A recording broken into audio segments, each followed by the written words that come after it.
चलिए, तो हेलुसिनेशन क्या है बेटा? एक प्रकार का also called as vision producing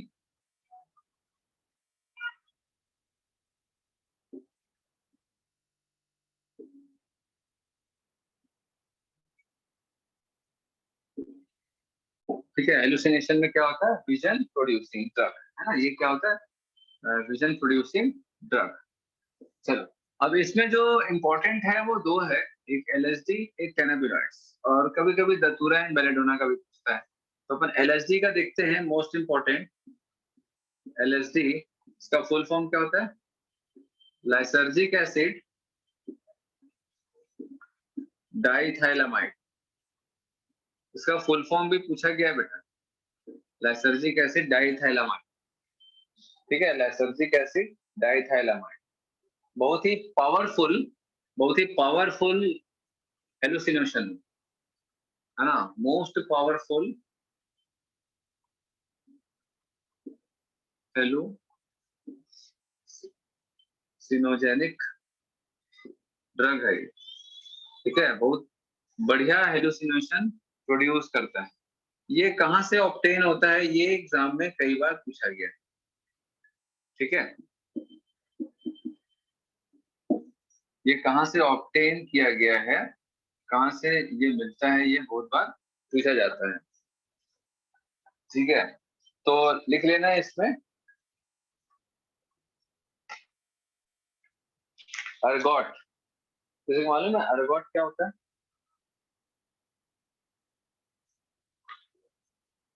no sir.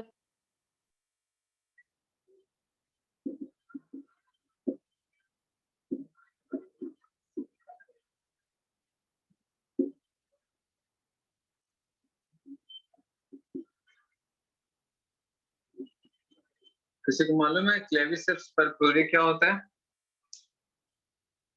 तो पढ़े हैं क्लेविसेप्स परप्यूरे?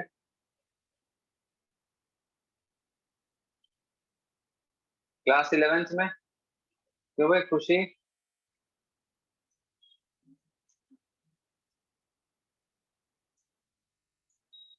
खुशी,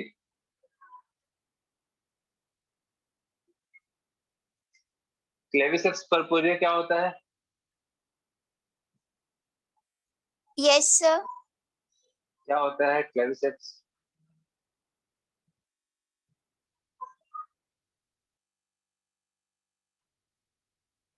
पता नहीं सर।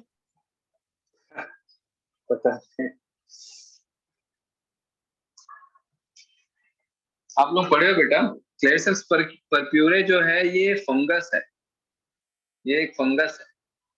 क्लास 11th में पढ़े होगे, भूल गए होगे। ये क्या है? एक फंगस है। ठीक है, तो फंगस का जो फ्रूटिंग बॉडी होता है ना। अच्छा, अर्गॉट क्या है? एक प्रकार का फंगल डिसीज को बोलते हैं। Ergot is a fungal infection, मतलब फंगल कॉलोनी ऑन राई प्लांट। तो जो राई प्लांट होता है, ठीक है, राई प्लांट होता है, जैसे मान के चलो कि कोई ये ऐसा एक राई प्लांट, ठीक है, राई प्लांट। ठीक है, तो राई प्लांट में क्या होता है कि जैसे आप लोगों ने फंगल इंफेक्शन देखा होगा, फंगल कॉलोनी देखा होगा किसी भी प्लांट में, तो ऐसा ये फंगल कॉलोनी ऐसा है। ठीक है, ऐसा। तो राई प्लांट में आपको ऐसा क्या मिलेगा? अर्गॉट। ठीक है, फंगल कॉलोनी है। तो ये इसमें कौन सा फंगस रहता है? इसमें कौन सा फंगस रहता है? तो क्लेविसेप्स परप्यूरे। तो क्लेविसेप्स परप्यूरे जो फंगस होता है, ठीक है, ये क्या बनाता है बेटा? ये क्या बनाता है? ये एलएसडी बनाता है ना, लाइसर्जिक एसिड डाइथैलामाइड। तो ये जो केमिकल है इसको कहाँ से ऑब्टेन करते हैं हम लोग, कहाँ से एक्सट्रैक्ट करते हैं, कहाँ से ऑब्टेन करते हैं? Obtain from ergot. ठीक है, that is fruiting body of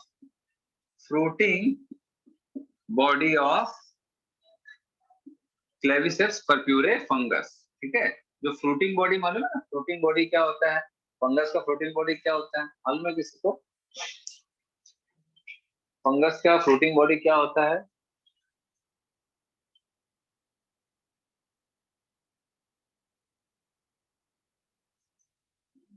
fruiting body क्या होता है बेटा?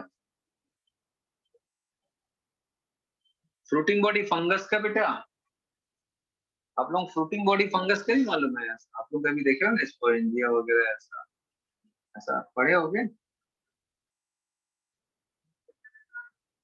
स्पोरेंजियोस्पोर पढ़े हो ऐसा आप लोग 11th में? Yes sir. Yes, sir. हाँ, तो ये क्या है बेटा? ये फ्रूटिंग बॉडी तो है। ये क्या है? Fruiting body. ठीक है, तो इस फ्रूटिंग बॉडी से वो केमिकल को एक्सट्रैक्ट किया जाता है। समझ आया बात? ठीक है, तो ये जो अर्गोट है, that is fungal colony on राई प्लांट। ये कौन सा प्लांट है? राई प्लांट। राई प्लांट है ना, राई प्लांट ना, ध्यान रखेंगे। तो एलएसडी कहाँ से ऑब्टेन होता है? अर्गोट से। Fungal colony. तो इसमें से भी, किसमें से, मतलब अर्गोट में भी कहां पर से? तो जो फ्रूटिंग बॉडी होता है, दैट इज क्लेविसेप्स परप्यूरे, जो फंगस है, क्लेविसेप्स परप्यूरे जो फंगस है, इसका जो फ्रूटिंग बॉडी होता है, वहां से एलएसडी को एक्सट्रैक्ट किया जाता है। क्लियर हो रहा है? ये कई बार नीट में पूछा गया है। ठीक है, ये कई बार नीट में पूछा गया है, उसको ध्यान रखना कि एक्सट्रैक्ट कहां से? Fruiting body of Claviceps परप्यूरे।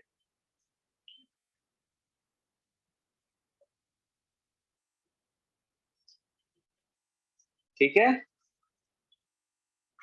और ये क्लेविसेप्स परप्यूरे फंगस कहां पर प्रेजेंट है? कहां है बेटा? ये कहां ग्रो कर रहा है? कहां ग्रो Right कर रहा है? plant. हाँ, as a parasite on, as a parasite, क्योंकि वो इन्फेक्शन है भाई, ये एज अ पैरासाइट है, उसके ऊपर है, ग्रो कर रहा है ना, एज अ पैरासाइट ऑन राई प्लांट। ये कई बार पूछा गया ना, कई बार, तो ये बहुत इंपॉर्टेंट है, ध्यान रखना।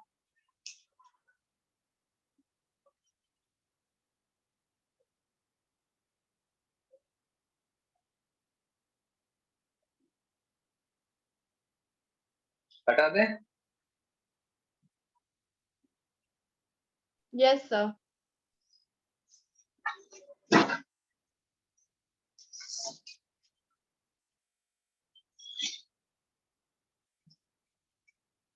मैं ये सोचता हूँ कि आप लोग अगर थोड़ा अच्छा परफॉर्म करोगे तो मैं 11th का भी आप लोगों का टेस्ट वगैरह लूंगा, है ना, कुछ वीडियोस वगैरह दूंगा, बट आप लोग 12th का ही नहीं कर रहे हो अच्छे से, तो 11th का तो फिर देने की इच्छा ही नहीं होती है, तो कैसे करोगे आप?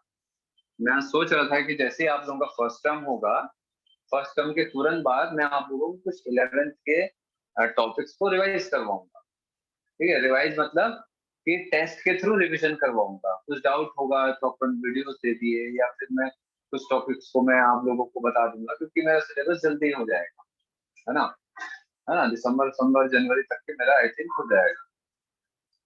तो वो तभी पॉसिबल होगा ना बेटा, जब आप लोग 12th के टॉपिक्स को अच्छे से जल्दी जल्दी करोगे और 12th में मेहनत अच्छे से करोगे, तभी तो आपको मैं 11th का करवा पाऊंगा, वरना कैसे हो, है ना। 12th का ही नहीं हो, क्योंकि हमारा मेन जो है कि आपके 12th तो अच्छे से पास होना है, अच्छे मार्क्स लाना है, तो उसको भी ध्यान देना पड़ेगा, तो कैसे होगा फिर? आपको फिर जो 12th का सेकंड टर्म होगा, उसके बाद ही फिर आपकी तैयारी हो पाएगी 11th। तो आप लोग थोड़ा साइड बाय साइड अभी टर्म 1 दे दो, उसके बाद आप लोग टर्म 1 के बाद तुरंत क्या करना है, 11th के कुछ कुछ टॉपिक्स को एटलीस्ट बायो और केमिस्ट्री के हल्का हल्का सा रिवाइज करना चालू कर लेना आपको। नहीं तो फिर बाद में बहुत दिक्कत जाती है, क्योंकि लास्ट में एग्जाम से जस्ट पहले, नीट से जस्ट पहले पॉसिबल नहीं रहता है ना, सारी चीजों को रिवाइज करना।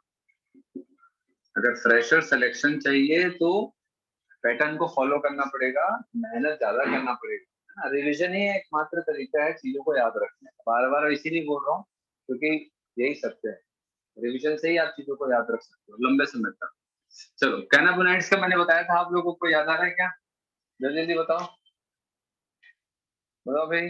अक्षत पांडे, कैनाबिनॉइड्स, कैनाबिनॉइड्स कौन से प्लांट से मिलता है? हेम्प प्लांट, क्या बोलते हैं उसको? और कैनाबिस प्लांट, सैटिवा। हाँ, और क्या बोलते हैं इसको? Cannabis sativa. हेम्प प्लांट को और क्या बोलते हैं? Cannabis sativa. ठीक है, इसीलिए कैनाबिस सटाइवा से मिलता है, इसलिए कैनाबिनॉइड्स बोल देते हैं।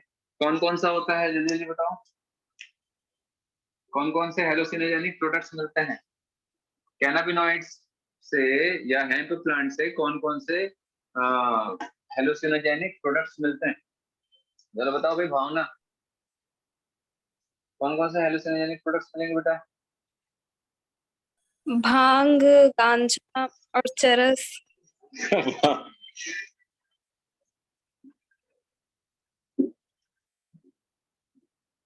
और बेटा नाम लेने में सही लग रहा है क्या? हर कीर्तन, सिमर, इसके बाद क्या आएगा?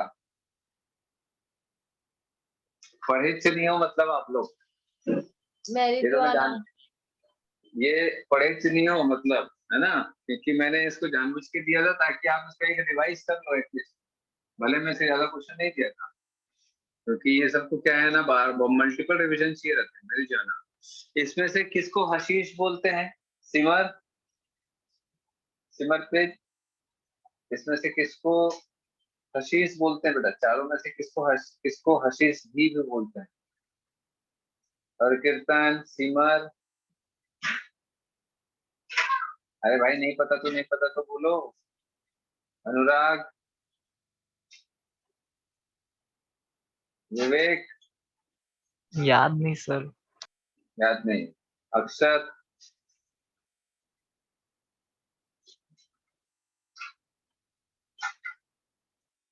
नहीं पता।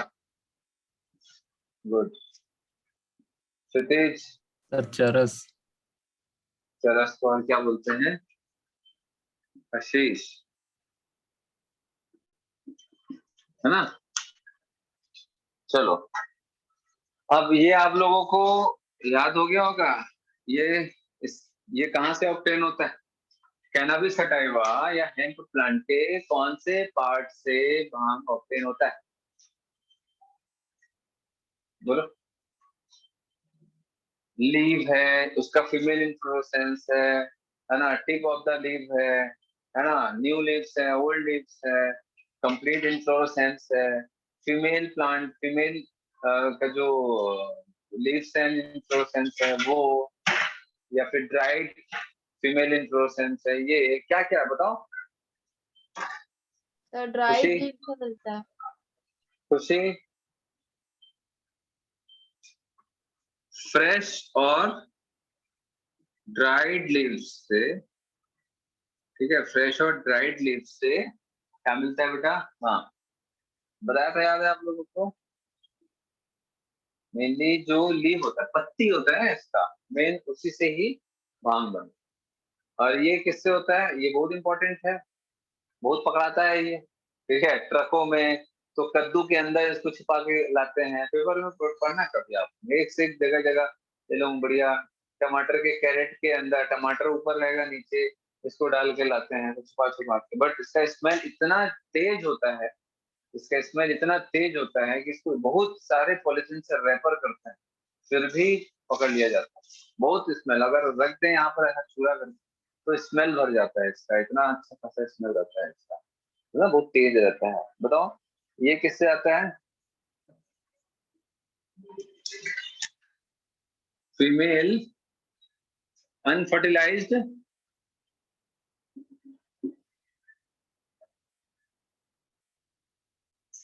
इनफ्लोरेसेंस। तो जो फीमेल अनफर्टिलाइज्ड जो फ्लावर रहता है उससे गांजा ऑब्टेन होता है, ठीक है? फीमेल अनफर्टिलाइज्ड जो इनफ्लोरेसेंस है उससे गांजा ऑब्टेन होता है। चरस क्या होता है? कभी कभी पूछता है कि कौन सा ऐसा कैनाबिनॉइड, कौन सा ऐसा कैनाबिनॉइड ड्रग है जो रेजिनस एक्सट्रैक्ट है ना? बाकी पत्ती है, इन्फ्लोरेसेंस मतलब फूल है, पत्ती है, इससे मिलता है ड्रग्स, है ना? बाकी ड्रग्स फूल पत्ती से मिलता है, और चरस किससे मिलता है? Resinous extract from resinous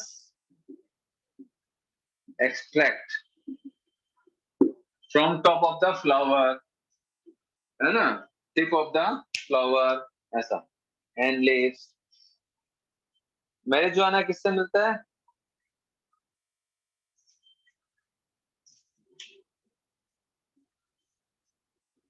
The leaves and flowers of female plants से। हम्म,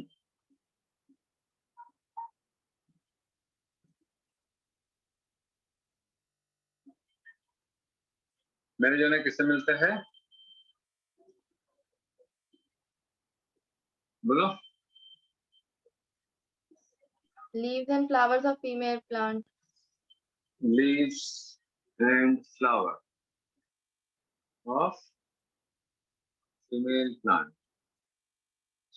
देखो, इसमें मेनली जो है आपको वो छोटा छोटा सा याद रखना है कि भाई कौन सा लीव से मिलता है, कौन सा फ्लावर से मिलता है। तो मेनली अगर आप देखोगे तो ये गांजा जो है वो female unfertilised inflorescence, that is female unfertilised flower से मिलता है। ठीक है। और ये भी वही है बेटा, लीफ एंड फ्लावर, जो नॉर्मल जो फ्लावर है, नॉट अनफर्टिलाइज्ड फीमेल फ्लावर की बात कर रहा हूँ, नॉर्मल कोई सा भी फ्लावर है, ठीक है, एंड लीव्स को मिला करके मैरिजुआना बनता है। चरस जो रहता है, ये स्पेशली ध्यान रखना है, ये एक रेजिनस एक्सट्रैक्ट, रेजिन समझते हैं ना, चिपचिपा लिक्विड टाइप का जो मतलब मटेरियल होता है। जैसे आप कभी कोई पत्ती वत्ती तोड़ते हो कहीं पर, तो उससे मिल्की सिक्रेशन आता है बेटा, मिल्क जैसा, या फिर किसी प्लांट से ऐसा कुछ लिक्विड सा निकलता है पत्तियों से या फिर पेड़ से या फिर स्टेम से। ठीक है, जो रेजिनस एक्सट्रैक्ट्स होते हैं ये, ठीक है, जो एक्चुअल में ये सब क्या है, ड्राइड होते हैं, है ना, leaves and flower of dried, ये सब ड्राइड सूखे होते हैं मेनली, ये सब सूखे होते हैं ड्राइड लीव्स। तो ये जो रहेगा ये क्या है, जैसे आप लोग कभी देखे हो कि नहीं, पत्ती को तोड़ने से रेजिन जैसा एकदम मिल्की सिक्रेशन आता है, देखे हो कभी आप लोग? Yes Yes, sir. नहीं sir. देखे? हाँ। तो वैसे ही ये क्या होता है, लीव्स एंड फ्लावर का जो रेजिनस एक्सट्रैक्ट होता है, उससे क्या बनाते हैं बेटा, चरस बनाया जाता है, ऑब्टेन किया जाता है। ठीक है, तो ध्यान रखना कि भांग क्या है भाई, फ्रेश लीव्स या ड्राइड लीव्स है। मेनली सबसे अच्छा फ्रेश लीव जो होता है ना, कच्चा जो रहता है, वो बहुत अच्छा रहता है। ठीक है। और गांजा जो रहता है, ये क्या है भाई, अनफर्टिलाइज्ड फीमेल इनफ्लोरेसेंस, ये ध्यान रखना। तो वो सिंपल सिंपल सा है भाई, भांग जैसे पीते हैं तो पत्ती है, वो बात खत्म, भांग पीते हैं वो पत्ती है। ठीक है। गांजा जो रहता है वो क्या भी है, फीमेल इनफ्लोरेसेंस, बात खत्म। चरस क्या है, तो रेजिनस एक्सट्रैक्ट है लीफ का और फ्लावर टॉप का। ठीक है।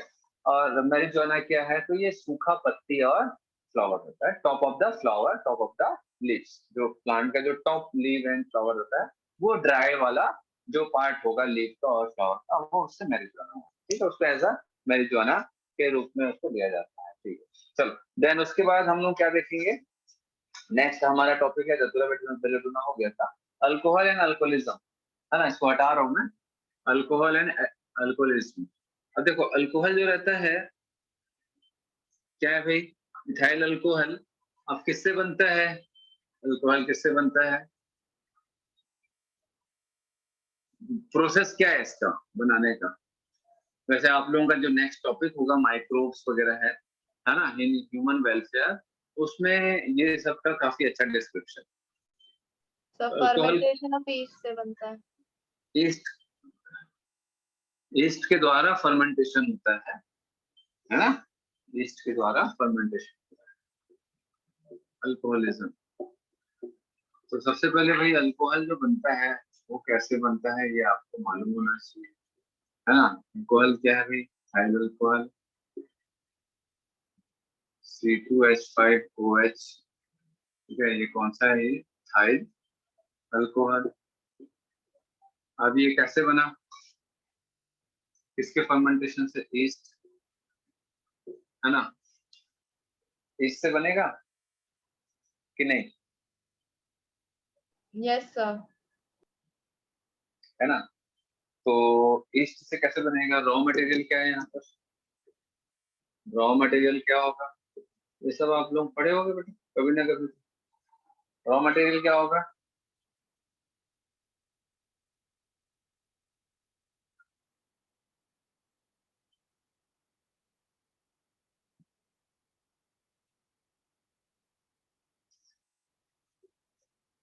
शुगर ही होगा बेटा, और शुगर, दैट इज माल्टोस। ठीक है, raw material is maltose. Maltose कहाँ से आया, माल्टोस कहाँ से आता है, स्टार्च से। तो स्टार्च से माल्टोस कैसे बनेगा, कन्वर्टेज एंजाइम,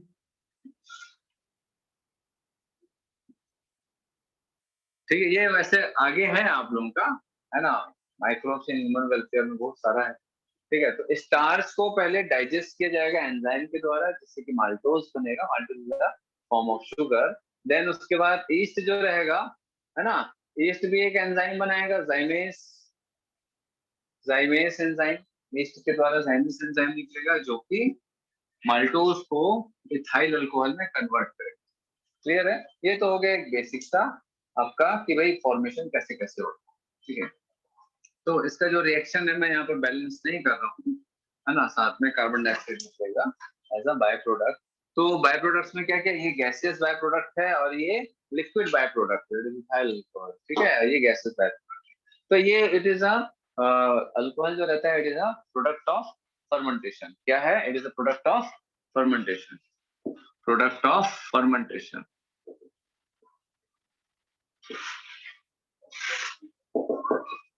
चलो अब देखो बेटा, इस ये एब्जॉर्ब कहाँ होता है?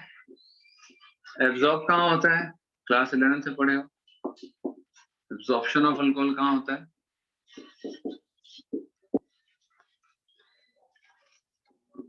बताइए। लिवर में। लीवर में एब्जॉर्ब होगा।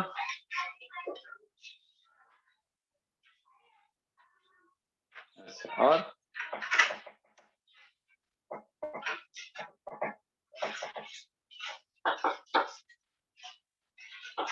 बेटा अल्कोहल जब पीते हैं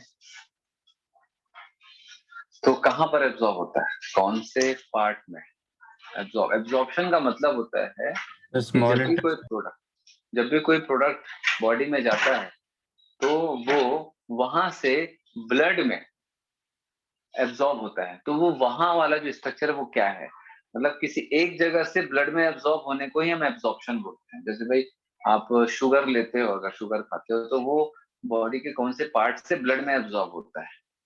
भाई कौन कौन से पार्ट? माउथ है आपका, भाई इनटेक कर रहे हैं ना, माउथ है, स्टमक है, स्मॉल इंटेस्टाइन है, लार्ज इंटेस्टाइन है, कहाँ से वो ब्लड में एब्जॉर्ब?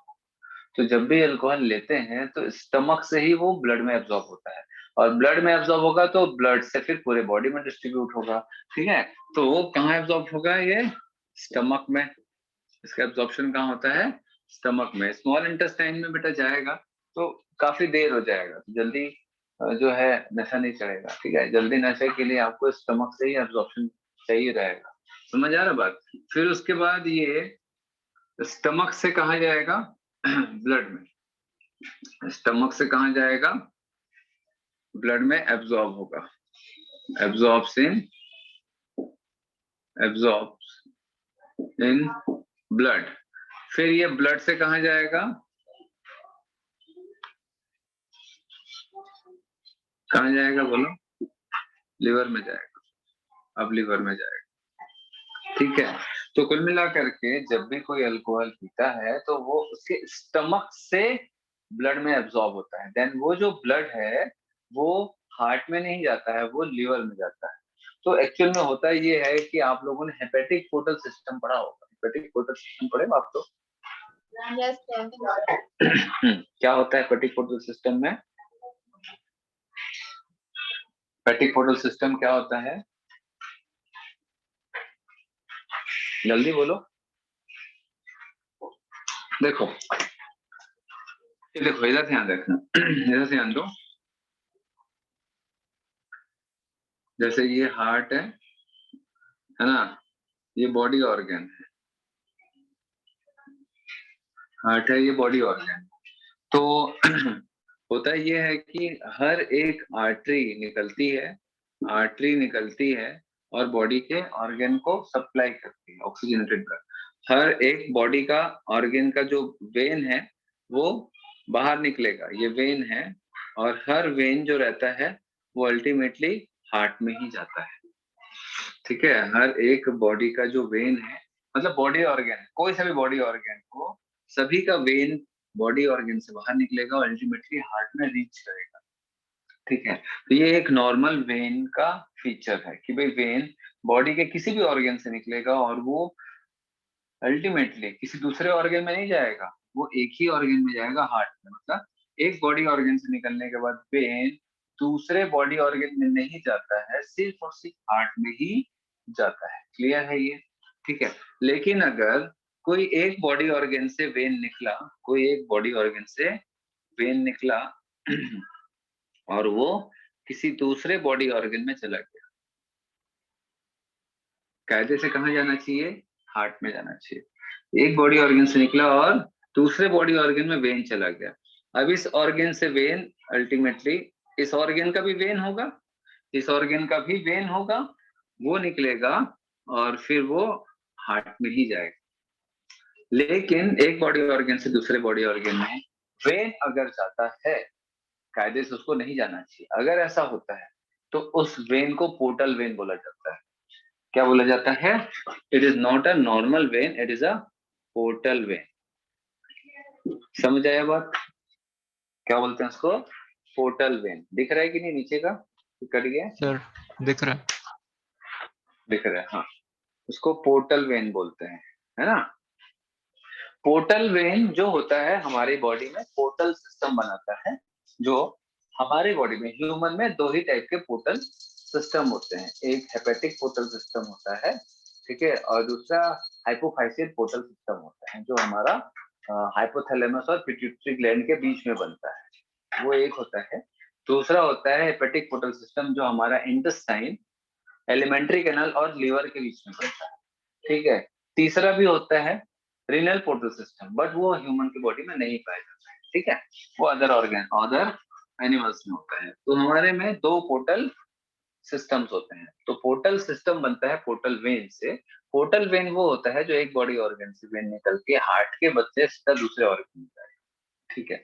तो जनरली क्या होता है कि हम जो भी कुछ खाते पीते हैं, हमारा जो पूरा इंटेस्टाइन है, इसोफेगस से लेकर के पूरा लार्ज इंटेस्टाइन तक के, ये भी एक ऑर्गन है। Alimentary canal is organ, stomach है, स्मॉल इंटेस्टाइन, लार्ज इंटेस्टाइन है।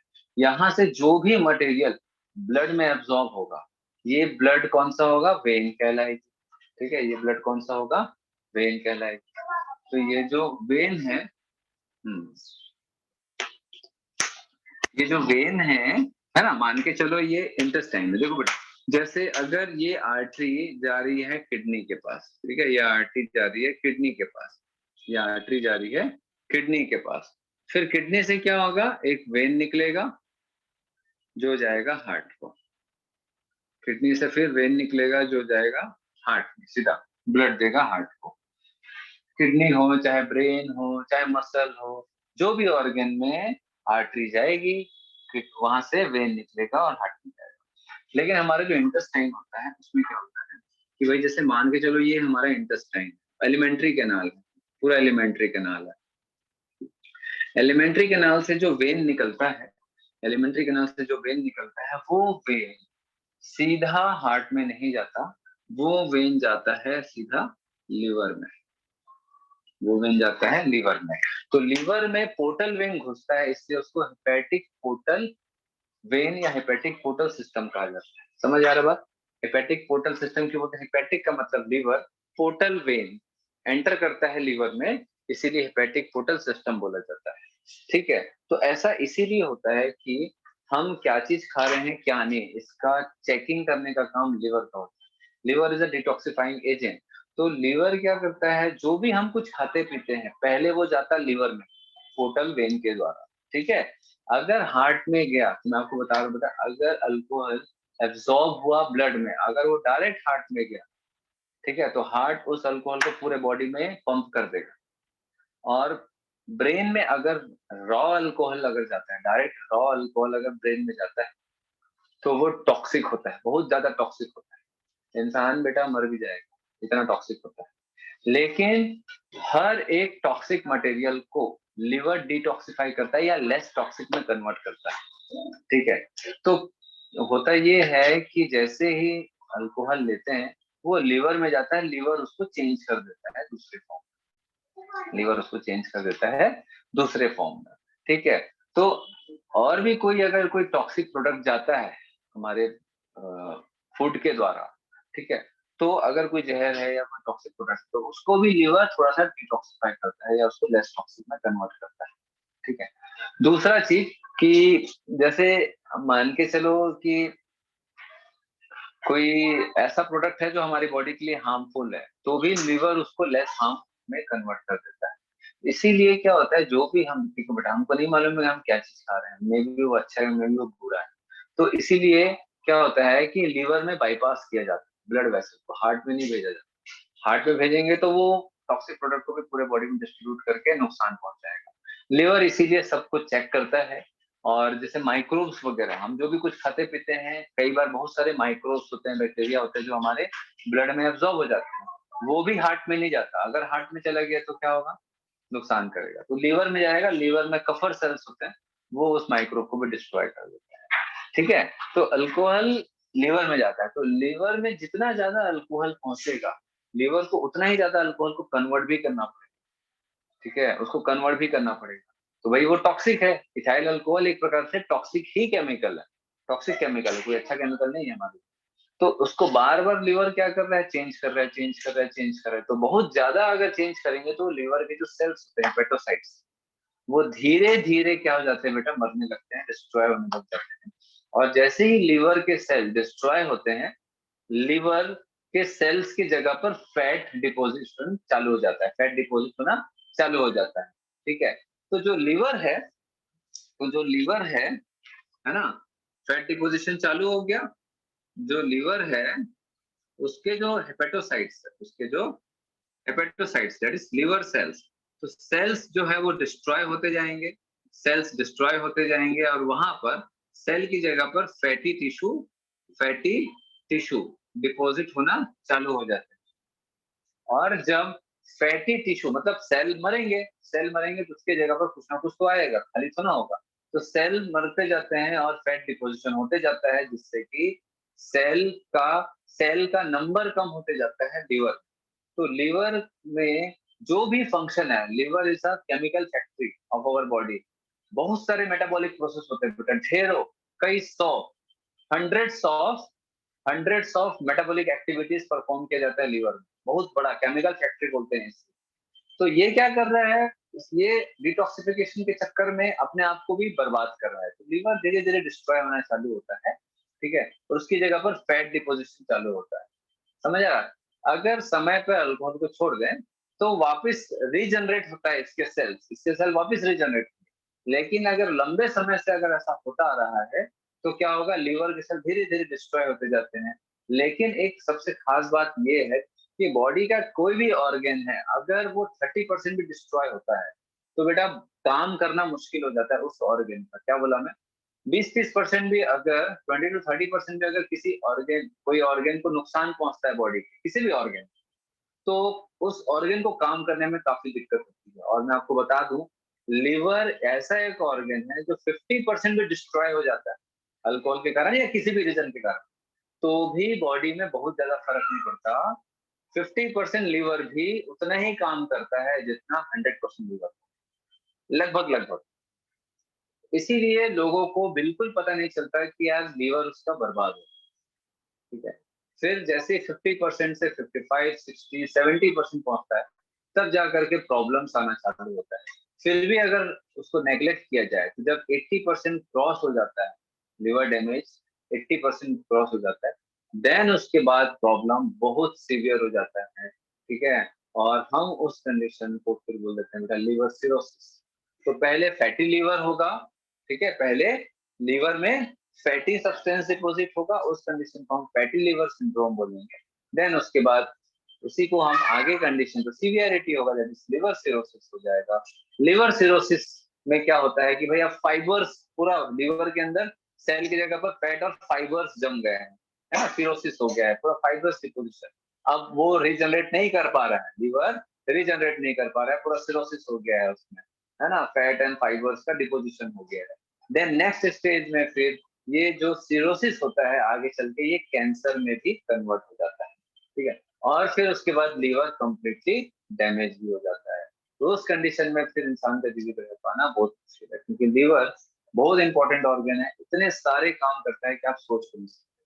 तो ऐसे लीवर डैमेज होता है समय के साथ अल्कोहल की कंडीशन में, और हमारा फैटी लीवर या लिवर सिरोसिस की कंडीशन ऐसे डेवलप होती है। समझ आ रहा बात ये आप लोगों को? मैं ऐसा कहानी के रूप में बता रहा हूँ कि भाई कैसे जो बीमारियां हैं वो जो लिवर सिरोसिस है ये कैसे होता है। तो इसीलिए ये बोला जाता है ना बेटा, सबसे ज्यादा अल्कोहल से कौन सा ऑर्गन अफेक्ट होता है? कौन अफेक्ट होता है अल्कोहल से सबसे ज्यादा? लिवर। लिवर। क्यों होता है, समझ आ गया बात? Yes sir. Yes, ठीक sir. है, चलो। और क्या क्या इफेक्ट्स हैं भाई? सोशल इफेक्ट्स हैं अल्कोहल। सोशल इफेक्ट्स क्या है? ये तो हमारा ऑर्गन डैमेज वाली बात हो गई। और भी दूसरे ऑर्गन डैमेज होते हैं, ब्रेन सिकुड़ना चालू हो जाता है, मेंटल एक्टिविटी कम हो जाती है, हमेशा डिल्यूजन में रहते हैं जो अल्कोहलिक वाले जो रहते हैं, हमेशा इरिटेटेड रहते हैं, कभी भी बहुत अच्छे से नहीं रहेंगे। ठीक है, झगड़ा झंझट मारपीट ये सारा देखोगे ना आपको, अल्कोहल पीने वाले लोगों का थोड़ा सा ये रहता है, मारपीट झगड़ा झंझट, जल्दी से गुस्सा आ जाना, अपने आप को नुकसान पहुंचाना, दूसरों को नुकसान पहुंचाना, ये सोशल इफेक्टिवनेस है उनका। ठीक है, उसके अलावा ब्रेन काफी डैमेज होता है, समय के साथ ब्रेन भी डैमेज होता है, ब्रेन एकदम उसके लिए डिपेंडेंसी आ जाती है अल्कोहल के लिए। अगर अल्कोहल नहीं मिलेगा तो इतना ज्यादा है, क्योंकि ये एक प्रकार का क्या बेटा है, एब्यूज है ना, मतलब उसकी लत हो गई है। तो अगर नहीं मिला अल्कोहल तो वो कुछ भी कर सकते हैं, किसी को भी मार सकते हैं, कुछ भी कर सकते हैं। तो ये सारा चीज है। स्टमक में प्रॉब्लम होता है, गैस्ट्राइटिस, हमेशा उनको गैस की प्रॉब्लम होगी, पेट में जलन होगा। ठीक है, वीकनेस आ जाता है, क्योंकि डाइट प्रॉपर नहीं हो पाता है अल्कोहल के कारण।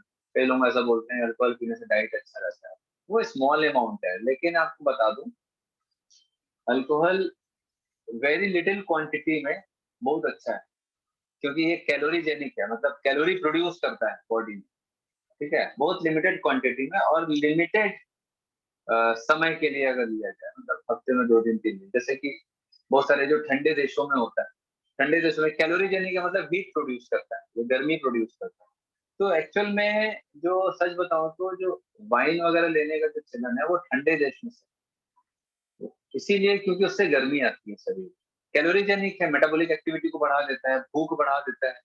लिटिल क्वांटिटी में लेने से बढ़िया भूख बढ़ जाती है, खाना अच्छा जाएगा, डाइट अगर डाइट अच्छा होगा, मेटाबॉलिज्म अच्छा होगा, बॉडी में हीट रहेगा, ठंड से बचेंगे, तो ये सारा चीज के लिए ले जाता है। बट हम क्या करते हैं, हम जो देखा देखी सब चीज करते हैं। ठीक है, बॉडी को बिल्कुल जरूरत नहीं है, गर्म वाले देशों में तो बिल्कुल भी जरूरत नहीं है वाइन वगैरह, पर फिर भी लोग कंज्यूम करते हैं, सिर्फ देखा देखी, फिल्मों में, दोस्त यारों में। और बोला जाता है कि थोड़ा अल्कोहल शुरू में लोग बस शौक के लिए लेते हैं, देन उसके बाद वो शौक रिपीट होता है, देन इतना रिपीट होता है कि उसको उनकी आदत हो जाती है, देन फिर वो लत में कन्वर्ट हो जाता है, एंड दे आर फिर अल्कोहल एडिक्ट, वो फिर एक एडिक्ट बन जाता है, और इतना सीवियर हो जाता है कि उसको छोड़ पाना कई बार मुश्किल होता है। ठीक है, तो ये उसके सारे नफा नुकसान है ना, तो ध्यान रखेंगे। हटा दूं इसको मैं, इम्यूनिटी इम्यूनिटी सब चीज की कमी होती है ना, हटा दूं इसको अल्कोहलिज्म का, यस सर। Yes, है ना? sir. तो ध्यान देखना, आप लोग जल्दी भूल जाते हैं कि दिमाग पे काफी ज्यादा असर होता है, ब्रेन काफी ज्यादा डैमेज होता है, तो चीजें याद नहीं रहती है, लॉस ऑफ मेमोरी हो जाता है। ठीक है, पेट में जलन रहेगा, और मेटाबॉलिज्म ठीक नहीं रहेगा, ब्लड शुगर में दिक्कत आता है, बहुत सारे प्रॉब्लम है। चलो, हटा रहा हूँ मैं इसको, देन उसके बाद हम लोग देखते हैं इसका लास्ट टॉपिक, स्मोकिंग। एक मिनट।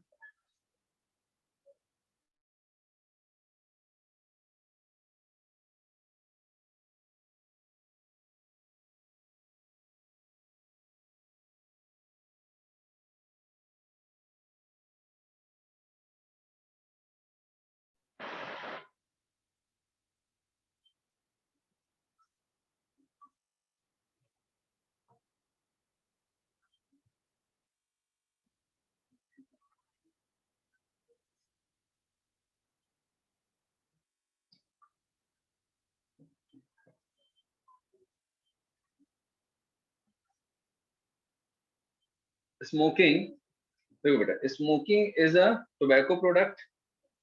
स्मोकिंग जो होता है टोबैको का,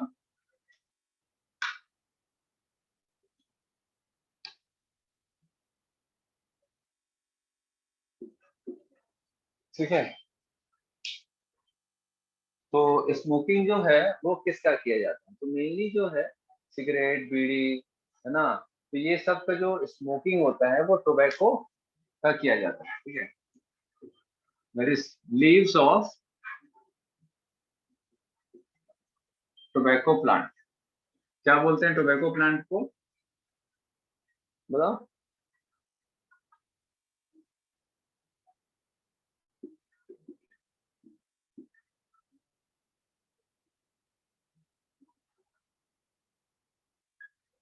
निकोटियाना टोबैकम, ये उसका क्या है, बॉटनिकल नेम है।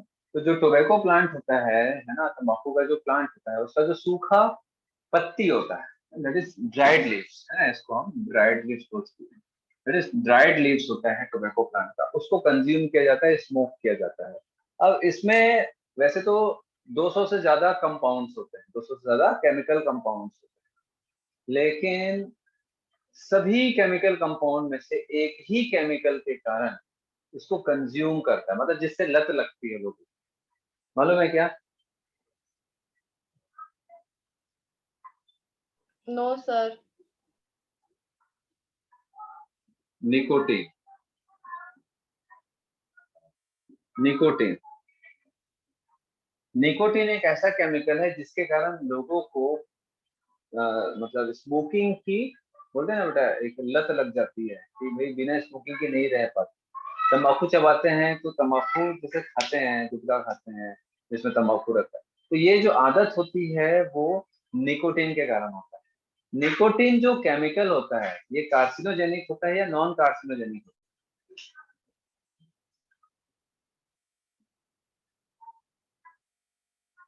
ये नॉन कार्सिनोजेनिक है, मतलब इससे कैंसर नहीं होता, इससे कैंसर नहीं होता, ठीक है।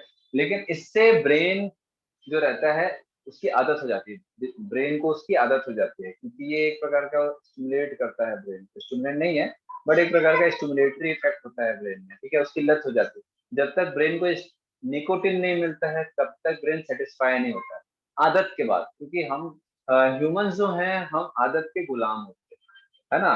ह्यूमंस जो हैं हम आदत के गुलाम होते हैं, मतलब हैबिट्स के हम गुलाम है बेटा, एक प्रकार से जो भी चीजें हैं वो एक हैबिट होती है, ठीक है। हमारा हर एक रूटीन वर्क हमारी हैबिट, हर एक चीज, तो नशा भी एक हैबिट से ही डेवलप होता है ना, एक आदत से।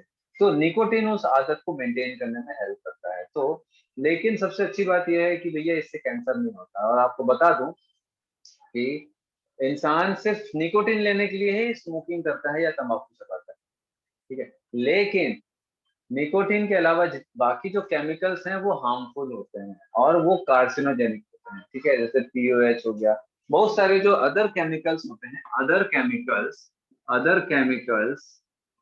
Other chemicals like like pH, tar, etcetera are carcinogenic, ठीक है, मतलब वो कैंसर कॉजिंग होता है, कैंसर कॉजिंग। आप लोग देखो ना, टार, टार करके आता है ना मूवी में, ऐसा लामू को नहीं छोड़ता है टार, ऐसा कुछ होता नहीं है, ठीक है। पीएच पॉलीसाइक्लिक एरोमेटिक हाइड्रोकार्बन, ठीक है, कार्बन मोनोऑक्साइड, हाइड्रोजन, ये सब क्या बेटा, कार्सिनोजेनिक होते हैं, है ना, जो कैंसर कॉज करते हैं। तो भैया हम लेते निकोटिन के कारण है, लेकिन कैंसर बाकी केमिकल करते हैं। तो इसीलिए आजकल क्या निकोरेक्स, निकोटेक्स जो च्युइंगम्स आते हैं, तो उसमें क्या होता है 2 मिलीग्राम, 5 मिलीग्राम का निकोटिन केमिकल मिलाया जाता है। तो ये निकोटिन लेने से क्या होता है, वो सेटिस्फेक्शन मिल जाता है, समझ आ रहा है? और बाकी जो केमिकल्स हैं कार्सिनोजेंस हैं उससे हम दूर रहते हैं। क्लियर हो रहा है ये, है ना, टोबैको क्या है। Yes, sir. Yes, sir. अब डिसीजेस तो मालूम है बेटा आप लोगों को, diseases of diseases of smoking, है ना, स्मोकिंग के अलग अलग डिसीजेस क्या क्या होते हैं, बताओ भाई। आप लोग पढ़े हो ना, एम्फाइसीमा पढ़े हो, एम्फाइसीमा क्लास 11th में, एल्वियुलर वॉल डैमेज हो जाता है, एल्वियुलर वॉल डैमेज हो जाता है, और क्या हो सकता है, लंग कैंसर होता है, लंग कैंसर होता है स्मोकिंग से, है ना। अच्छा एक चीज बताओ, जैसे कोई स्मोक करता है तो वो उसका जो गैस है, स्मोक, स्मोक मतलब धुआं, ठीक है, धुआं को मुंह में रखते हैं या पूरा लंग में जाता है? किसी को आइडिया है? हुक्का हुक्का कोई लिए है? नहीं? No, sir. नहीं? अरे तो कुछ आइडिया होगा, मुंह में रखते हैं धुआं को या लंग में जाता है? जैसे स्मोकिंग करते हैं तो मुंह में रखते हैं धुआं को या अंदर जाता है, लंग में जाता सर ऐड में तो लंग में जाता है। है? हेड में लंग में जाता है, हाँ। तो बेटा वो पूरा लंग में ही जाता है, पूरा एल्विलाई तक जाता है। इसीलिए एम्फाइसीमा, ब्रोंकाइटिस, लंग कैंसर, ये सारी चीजें होती है ना। ब्रोंकाइटिस भी आपको मालूम होगा, मालूम है, इन्फ्लामेशन ऑफ ब्रोंकाई, लिख लेना, ब्रोंकाइटिस मतलब inflammation of bronchi. Lung cancer तो मालूम ही है। और क्या होता है बेटा? हार्ट डिसीज होता है। हार्ट डिसीज शायद आप लोगों को नहीं मालूम है, बट बहुत सारे जो मायोकार्डियल इंफेक्शन होते हैं, जो हार्ट अटैक का जो कारण है, स्ट्रोक का जो कारण है, ब्रेन स्ट्रोक हो चाहे हार्ट स्ट्रोक हो, स्ट्रोक मतलब जिसमें ब्लड सप्लाई रुक जाता है या कम हो गया है ना, तो ये जो हार्ट अटैक वगैरह है, ये सब आजकल जो बढ़ रहा है, इसका रीजन, इसका बहुत बड़ा एक रीजन स्मोकिंग भी है, टोबैको प्रोडक्ट का सेवन।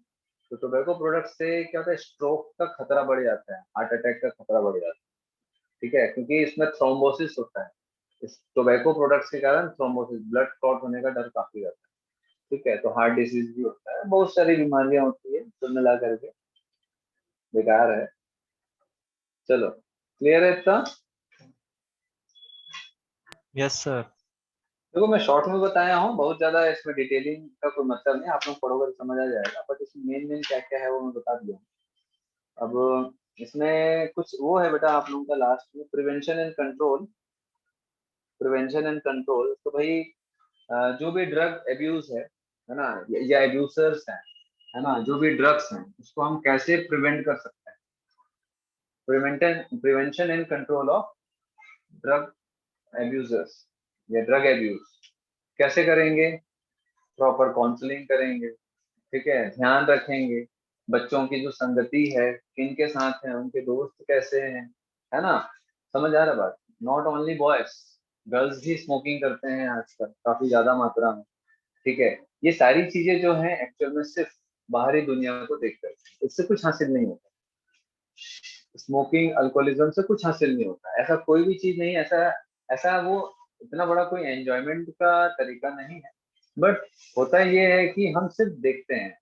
अभी जो आप लोगों का जो एज है, ये सबसे अच्छा एज होता है किसी भी नशे को एडेप्ट करने का। मतलब 10th 11th 12th and college, मतलब मान के लो 16 ईयर, आफ्टर 16 ईयर्स, 16 ईयर्स के बाद से, अभी तो बहुत कम हो गया, 15 16 ईयर्स से लेकर के 25 ईयर्स, जो 10 साल का पीरियड होता है ना, 15 16 ईयर्स टू 25 26 ईयर्स, ये जो 10 साल का पीरियड होता है, जो यंग एज का जो पीरियड होता है, इसमें हमारा जो हार्मोन लेवल थोड़ा अलग रहता है, हमारी सोच अलग होती है, हमारी सोच विकसित होती है दुनिया के लिए। तो विकसित जो होती है सोच, ये सोच पॉजिटिव भी हो सकती है, नेगेटिव भी हो सकती है। पॉजिटिव हुई तो आप नाम कमा लोगे, और अगर नेगेटिव हुई तो नाम डुबो दोगे, सीधी सी बात है। जैसे आर्यन खान, ठीक है, मालूम है ना सबको, मालूम है कि नहीं? यस मे भी सर। उसने ड्रग्स लिया है, मे भी उसने ड्रग्स नहीं लिया है, कुछ भी हो सकता है, क्योंकि अभी तक कुछ हासिल नहीं हुआ है। बट मोस्ट ऑफ द ये जो बड़ी बड़ी जो पार्टीज होती हैं, है ना, बड़े बड़े सेलिब्रिटीज के बच्चे या बड़ी बड़ी सेलिब्रिटीज होती हैं, वो सब ये सब एंजॉयमेंट के लिए करते हैं। तो सभी लोगों का एंजॉयमेंट का जो नजरिया होता है वो अलग अलग होता है। किसी को खेलने में अच्छा लगता है, एंजॉयमेंट लगता है, किसी को कुछ करने में, किसी को घूमने में, किसी को खाने में एंजॉयमेंट, तो सबका अलग अलग होता है। तो ये जो टाइम पीरियड होता है 10 साल का, ये फैंटेसी की दुनिया में रहते हैं लोग, मतलब हर चीज को अलग तरीके से सोचते हैं, मेच्योरिटी थोड़ी सी कम होती है। इसी एज में सबसे जल्दी नशे की लत लगती है, ठीक है। आप एक 40 साल के इंसान में नशे की लत लगते हुए बहुत कम देखोगे, अगर उसको नशे की आदत नहीं है, तो आफ्टर 40 ईयर, 35 ईयर, है ना, बहुत ही कम चांसेस है कि भाई वो कोई नशे की आदत डाले, बहुत ही कम चांसेस रहता है। लेकिन जो 25 ईयर्स तक का रहता है, 15 to 25 26 ईयर्स, इसमें बहुत चांसेस होता है कि नशे का आदत हो जाए। ये सिर्फ और सिर्फ होता है हम किसके साथ बैठते हैं, हम किस तरीके से सोचते हैं, हम किन लोगों के साथ घूमते फिरते हैं और वो लोग क्या करते हैं। अगर वो लोग वैसा एंजॉयमेंट करते हैं तो हम बहुत ज्यादा दिनों तक उनके साथ रह के अवॉइड नहीं कर पाएंगे, हम उनके साथ में साथ देने लग जाएंगे। अगर वो स्मोक कर रहा है तो हम अकेले बैठ के देखते नहीं रहेंगे, हम भी उसको ट्राई करेंगे, ऐसा होता है। अगर वो अल्कोहल ले रहा है तो हम भी ट्राई करेंगे। तो हर एक बड़ी चीज की शुरुआत हमेशा छोटे से होती है। एक बोतल पीने वाला शुरू में एक बोतल कभी नहीं पीता। एक बोतल अल्कोहल एक दिन में गटकने वाला कभी भी जब शुरुआत किया था तो वो एक बोतल नहीं गटका था, उतने में तो वो बेहोश होकर मर भी जाएगा। वो हमेशा एक बहुत छोटे से शुरुआत। वैसे ही दिन में 5 पैकेट सिगरेट खत्म करने वाले लोग कभी भी शुरुआत में 5 पैकेट खत्म नहीं किए हों, वो हमेशा एक सिगरेट से ही चालू किए हों। ठीक है। तो हमेशा शुरुआत छोटे से ही होती है ना, भले ही वो कितना डेंजर। तो ये सब की काउंसलिंग, उनके दोस्त कैसे हैं ये ध्यान रखना चाहिए। पेरेंट्स को हमेशा बच्चों से फ्रेंडली व्यवहार करना चाहिए। ठीक है। और उनकी प्रॉब्लम्स को जानना चाहिए। टीचर्स को बच्चों की प्रॉब्लम्स को जानना चाहिए, पूछना चाहिए कि भाई क्या परेशानी है। देखने से कई बार बच्चों, मतलब हम इतने बड़े हैं कि हम उस स्टेज से गुजर चुके हैं, तो क्या प्रॉब्लम है एक बार पूछो, उनकी काउंसलिंग करो। ठीक है। अगर वो ड्रग एब्यूज कर रहे हैं, मतलब अगर नशे में हैं, तो उनका बिहेवियर चेंज होता है, वो उनका परफॉर्मेंस क्लास में चेंज होता है, पढ़ाई लिखाई में दिक्कत जाती है, स्कूल कॉलेज बंक मारते हैं। तो ये सारी चीजों पे ध्यान रखना है, फिर उन पे नजर रखना रहता है कि भाई ये कोई गलत आदत में तो नहीं पड़ गए हैं। अगर गलत आदत में पड़ गए हैं तो भाई उनको समझाओ, है ना। नहीं मान रहे हैं, अगर वो एडिक्ट हो गए हैं तो प्रॉपर काउंसलिंग करना चाहिए किसी साइकेट्रिस्ट या साइकोलॉजिस्ट से, है ना। फिर डॉक्टर को दिखाना है। तो ये सारा चीज करना पड़ता है जिससे कि एक कोई भी एक ह्यूमन जो रहता है बहुत गहरे एडिक्शन से बच जाता है। ठीक है। तो ये सारी चीजें हैं, प्रिवेंशन एंड कंट्रोल। बहुत ज्यादा प्रेशर देते हैं कई बार जैसे प्रेशर होता है ना, ये करो वो करो। अरे भाई हर एक का स्टेमिना होता है कि भाई ठीक है मेरा पोटेंशियल इतना, मैं इतना ही कर पाऊंगा। तो पोटेंशियल से ज्यादा उसको घसीटोगे, किसी को भी, कोई भी इंसान को जितना उसमें ताकत है उससे ज्यादा उसको घसीटने की कोशिश करोगे तो वो फिर कुछ दूसरा रास्ता अपनाएगा अपने दिमाग को रिलैक्स करने के लिए, और वो ड्रग एब्यूज में जाता है। तो ये सारी चीजों को भी ध्यान में रखना पड़ता है, प्रॉपर काउंसलिंग वगैरह ध्यान रखना पड़ता है। आजकल ये सारी चीजें बढ़ गई है। ठीक है। चलो, तो एक ही चीज मैं जानता हूँ बेटा, हमेशा एक चीज याद रखना मेरा, संगति का असर हमेशा होता है। अगर आप अच्छे की संगति में रहोगे तो हम अच्छा लाइन पकड़ोगे। अगर आप बुरी संगति पकड़ोगे, बुरे लोगों के साथ रहते हैं, ठीक है, आज नहीं तो कल संगति का असर 101% होता है। बहुत रेयर होता है कि आप बुरे लोगों के साथ रह के अच्छे बने हुए हो, बट उसमें आप ऑकवर्ड फील करोगे हमेशा। तो बेटर है छोड़ दो, बेटर है उस संगति को, उस ग्रुप को छोड़ दो, क्योंकि उस ग्रुप से कुछ हासिल नहीं होने वाला। तो संगति बहुत इंपॉर्टेंट, याद रखिएगा। फ्रेंडशिप, आप किससे दोस्ती रखते हो, कैसे लोगों के साथ उठते बैठते हो, वही 5 लोग आपका फ्यूचर डिसाइड करेंगे। वो 5 लोग जिनके साथ आप हमेशा उठते बैठते हो वही आपका फ्यूचर डिसाइड करते हैं, मेरी बात याद रखना हमेशा। ये एकदम, मैं आपको प्रैक्टिकल चीजें बता रहा हूँ। ठीक है। जो हम अनुभव करते हैं, आपके पेरेंट्स भी अनुभव किए हैं, बट कई बार पेरेंट्स को हम कुछ नहीं समझते, उनकी बातों को हम नजरअंदाज कर देते हैं, बट ये फैक्ट है। संगति बहुत बड़ा असर करती है किसी भी इंसान के दिमाग पर। अगर हम डेविल के साथ रहेंगे तो हम डेविल जैसा सोचना चालू करते हैं। अगर हम एक पंडित के साथ रहेंगे भाई जो हमेशा धर्म की बातें करते हैं, तो हमारा सोच भी उसी तरफ जाता है। ये 101% ट्रूथ है, इसको कोई नहीं हटा सकता। समझ आ रहा है आप लोगों को मैं जो बताना चाह रहा हूँ आप लोगों को, yes sir. Yes Yes, sir. sir. है ना। तो संगति, फ्रेंडशिप आपकी किसके साथ है, भले एक फ्रेंड रखो लेकिन अच्छा रखो। 4 लोग अगर थोड़ा सा गलत कामों में है या उनका इंटेंशन लाइफ को लेकर के कुछ अच्छा नहीं है, फ्यूचरिस्टिक नहीं है ना, मैं ऐसा नहीं बोल रहा हूँ कि लाइफ को एंजॉय मत करो, बट फ्यूचरिस्टिक होना, अच्छा इंसान बनने की कोशिश करना भी बहुत जरूरी होता है। कई बार हम ऐसा सोचते हैं ना कि कई बार ऐसा कई लोग बोलते हैं ज्यादा अच्छा बनने की कोशिश मत करो, कोई मतलब नहीं। अगर आप अच्छा बनने की कोशिश नहीं करोगे तो बुरा ही बनाओ। अगर हम कोशिश करेंगे अच्छा बनने की, भाई किसी का बुरा नहीं करेंगे, कोई गलत आदत नहीं डालेंगे, तो हम जब सोचेंगे तो हम वैसा होंगे भी।